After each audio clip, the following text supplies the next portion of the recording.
Good evening student. इस video में मैं आप लोगों को छत्तीसगढ़ प्री बीएड के जो सामान्य ज्ञान के प्रश्न थे उन सारे प्रश्नों के आंसर जो है बताने वाला हूं। तो चलिए शुरुआत करते हैं।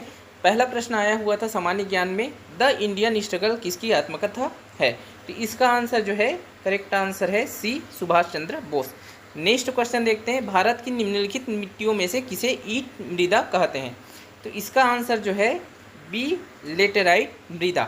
यदि आपको किसी भी क्वेश्चन के आंसर पे कुछ डाउट लगता है तो आप जो है कमेंट कर सकते हैं। जहाँ तक मैं मेरे विश्लेषण के आधार पे जो मैंने समझा है उसके हिसाब से आपको आंसर मैं बता रहा हूँ। चलिए नेक्स्ट देखते हैं हम लोग। खेल एकीकृत अधिगम का मुख्य लाभ क्या है?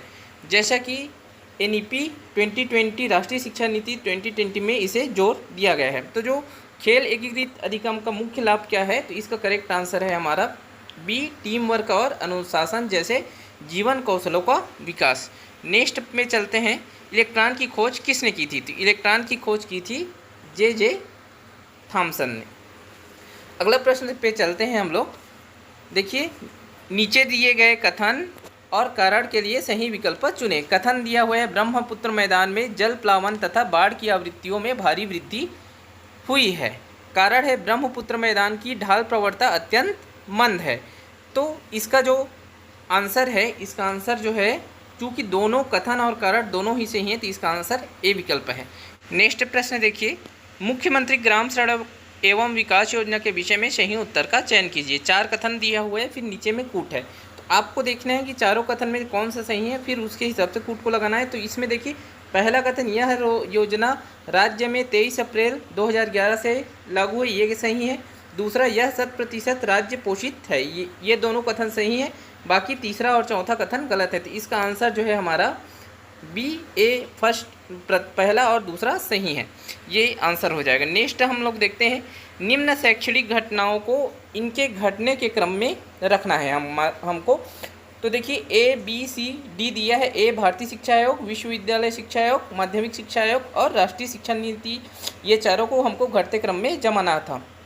तो यहाँ पे देखिए वर्ष दिया हुआ है, इसके हिसाब से इनको जमाना है। तो देखिए, भारतीय शिक्षा आयोग जो है 64 में हुआ था, 64 और 66 में, और राष्ट्रीय शिक्षा नीति 20 है। माध्यमिक शिक्षा जो आयोग है ये 53 है, और आपका विश्वविद्यालय शिक्षा आयोग 1948-49।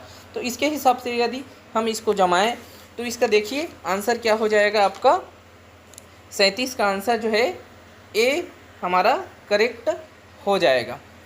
चलिए नेक्स्ट देखते हैं हम लोग।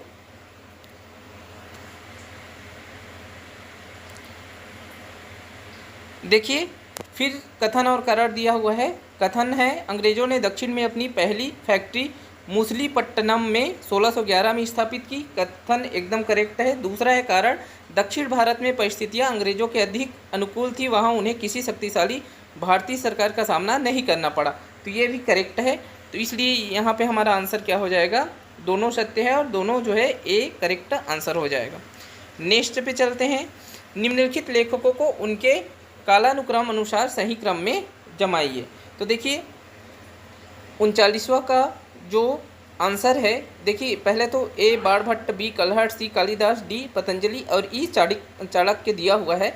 इसका आंसर यदि आप इसको काल क्रम के अनुसार जमाएंगे तो इसका आंसर जो है आपका बी जो है करेक्ट आंसर हो जाएगा। नेक्स्ट पे देखिए, व्याख्या को जो है मैंने सेपरेट वीडियो के माध्यम से सारे प्रश्नों को मैं करूँगा। अभी केवल हम लोग आंसर को बता रहा हूँ ताकि आप लोग जल्दी से आंसर को देख पाएँ कि क्या आंसर हो रहा है। ऐसा इसका आंसर जो है मैंने विश्लेषण के आधार पे तैयार किया है, ऐसा नहीं है कि केवल जो है आंसर को आपको बता दे रहा हूँ। चलिए नेक्स्ट में हम लोग चलते हैं। 40 नंबर का प्रश्न देखिए, ये आपका सी सेट का प्रश्न है।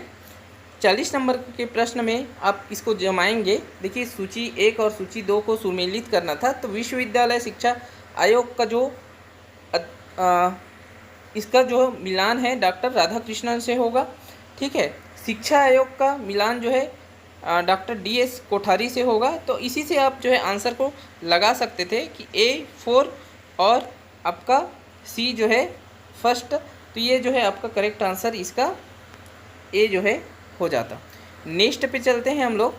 कोयला भंडारण के अनुसार भारतीय राज्यों का आरोही क्रम है।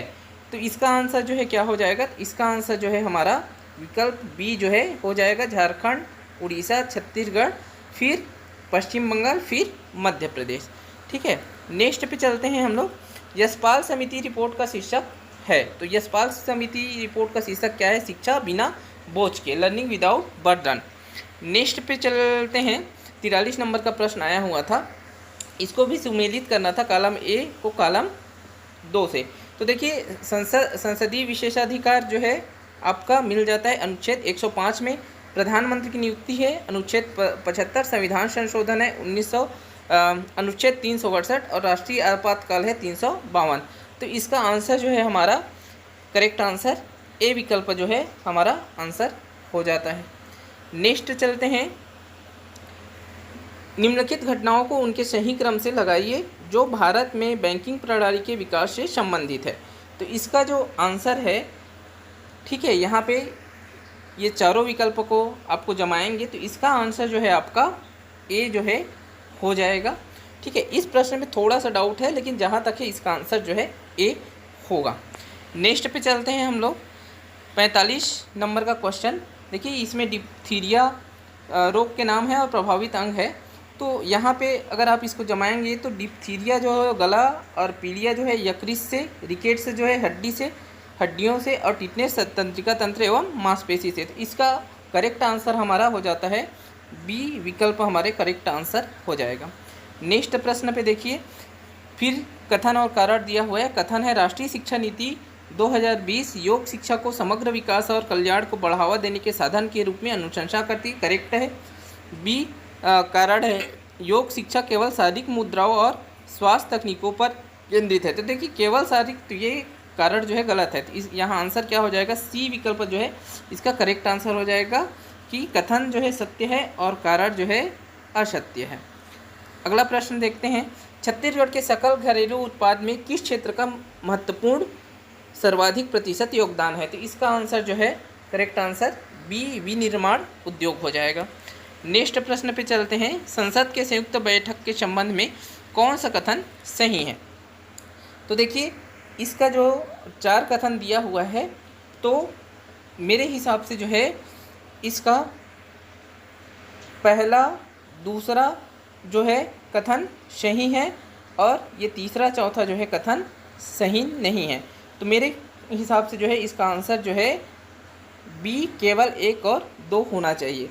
इस क्वेश्चन में जो है थोड़ा सा डाउट है, तो आप जो है इसको एक प्रकार से जो है डाउट में रख सकते हैं। ठीक है, बट मेरे हिसाब से जो है बी आंसर होना चाहिए। नेक्स्ट हम लोग देखते हैं, शूद्र कौन थे, यह किसकी रचना है। तो इसका आंसर जो है सी डॉक्टर बाबा साहब अम्बेडकर की रचना है, शूद्र कौन थे।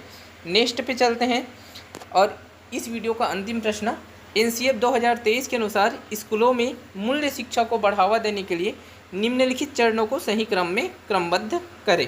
तो देखिए यहाँ पे इसको चरण को क्रमबद्ध करेंगे तो इसका क्या हो जाएगा, पहला जो है मूल्य आधारित स्कूल संस्कृति का निर्माण, दूसरा पाठ्यचर्या में मूल्यों को एकीकृत करना, तीसरा जो है आलोचनात्मक सोच और चिंतन को प्रोत्साहित करना और चौथा विद्यार्थियों को सीखने एवं प्रगति का आकलन। तो इसका करेक्ट आंसर हो जाएगा हमारा सी विकल्प जो है करेक्ट आंसर हो जाएगा। ठीक है, इसमें आप जो है मेरे हिसाब से सी ही आंसर होना चाहिए, फिर भी व्यापम क्या आंसर लेता है इसको आप बाद में देखेंगे। तो दोस्तों ये तो था हमारा छत्तीसगढ़ प्री बीएड सामान्य ज्ञान के प्रश्न। तो इसका आंसर जो है आपको हो सके तो यदि किसी प्रश्न में आंसर को आपको त्रुटि लगता है या कुछ भी लगता है तो आप कमेंट कर सकते हैं। ये मेरे हिसाब से जो है मैंने जितना समझा है उस हिसाब से मैंने आपको आंसर बताया है। तो दोस्तों मिलेंगे नेक्स्ट वीडियो में। नेक्स्ट मैं हिंदी और बाल विकास के जो प्रश्न हैं उनके आंसर को आपको बताने वाला हूं, तो आप जो है मेरे चैनल से जुड़ सकते हैं। धन्यवाद।